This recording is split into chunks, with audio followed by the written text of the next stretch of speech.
So Concepcion, I look at it as a second or third world version of San Francisco. Obviously, the architecture isn't the same at all, and it rains a lot more. And it rains literally every day in the winter. But other than that, it's the same. Like the buildings, there's like no grass at all, and then it's surrounded by just this super huge forest. It's a coastal town. So you can't see the ocean unless you go up on one of the hills because it's pretty flat. But it's surrounded by a forest, and then there were a couple of forest fires there, and it made the whole city just unbearably hot. So that was miserable. But it's still super pretty. And then, like I said, the mission president's house is right next to the Concepcion temple where it's going to be. It's overlooking the Bío Bío river, and then that's actually the border of Concepcion and Concepcion South. So on the other side of that is the Concepcion South mission. It's the second biggest city in Chile, so a lot of the people there were like businessmen and stuff, or just they did their own thing. There were a lot of, like, Domino's was there, they had a Blockbuster. They had American restaurants in every city, but Concepcion, because it was so big, had the most of them. Yeah, and then Chillon, my next area, there's one of the most famous cathedrals in all Chile. It's in my area, in 18. They have a huge plaza. Chillon is the coldest city I was ever in. It was freezing cold. The U.S. ski team, in our summer, their winter, they go down to Chillon. That's where they do their skiing in the summer. So proud about that. I never snowed in Chillon, but the mountains were just about an hour or two away. And the Andes are huge. So in Chillon, that's where you really got to see the Andes because you were so close to them.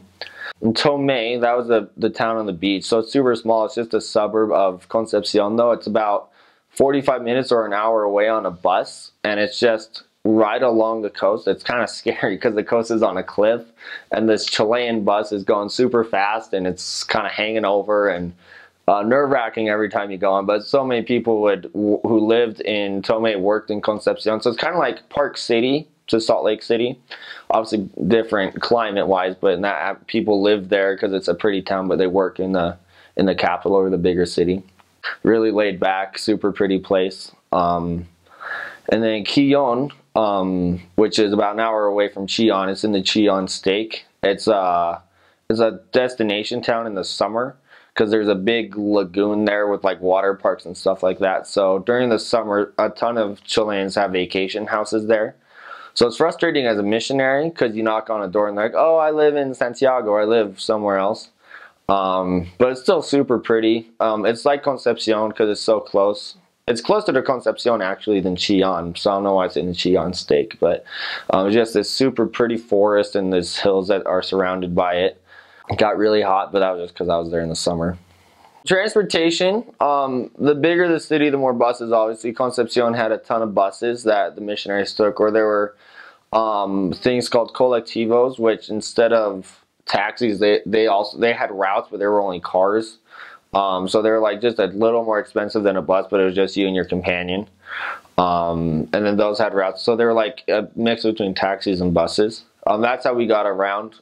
In Concepcion, walking was hard just because you had to walk so many places, and contacting everybody has an apartment. There's not a lot of actual houses, so they wouldn't let us into their apartment, so that was also hard. Crime rates in Concepcion, obviously, just like the States, the bigger the city, the more crime there is. Me and my companion, we saw someone stole a purse, and then we tried to stop them because we're good people, but then they pulled a knife on us. So I was like, oh, you can just go. I didn't want to mess with it because it was like my second week. And there's always a drunk in every city who follows the missionaries around. The one in Concepcion always pull a machete on me and my companion, so he never did anything though. So crime-wise, those were the only two things that I personally... Oh, actually, I should say this. So right when I was there, the students across Chile were protesting for free education. And then, like I said, Concepcion, my area was in the University of Concepcion, so there were these huge riots and the police cars were coming in.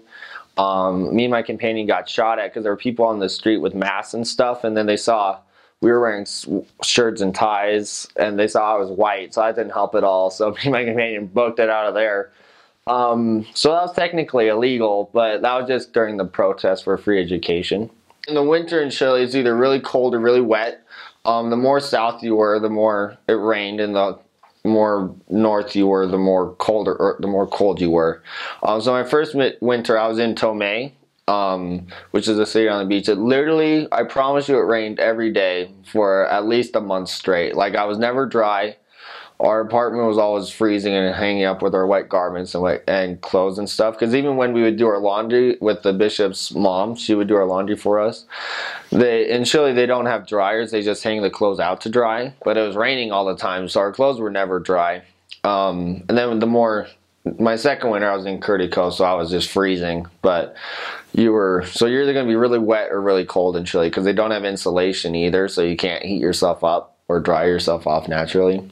Geographically, I just say though, there's the ocean, and then there's the Bío Bío River, and there's forest everywhere. From Chillon to Concepción, and even Tomé to an extent, just surrounded by trees and forests and stuff.